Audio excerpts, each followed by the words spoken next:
Hi, I'm Paul Tapier with Auto Parts Warehouse, again from SEMA 2017. And I'm with Sean from Energy Suspension Polyurethane Components. Okay, and we've got to talking just off the cuff here. We've been walking around for 2 days. How many steps did your Fitbit say you had? I was 10,000 today. I'll probably be 12,000 by tomorrow.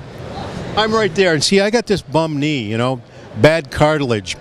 How does that compare to rubber bushings and polyurethane? Just like the joints in our knees, things wear out. And when they wear out, we don't want to go back to the same old formula that's just going to fail again. So we want to improve. Yeah, and you've made some improvements here with some new products. Starting first, let's talk about what you've done for Chevrolet. Sure. So right here we have our Corvette C4 motor mount package. These reuse your original metal. So the idea is we keep the cost down. It looks OE. We're just simply improving the rubber that's failed from the factory. Yeah, and a lot of that rubber fails from the factory, especially if you live where Maddie, my cameraman, and I live, and that's Northeast Ohio, and it's like, oh my God, all that salt gets in all that car. Sunlight, oil, that's not good for rubber.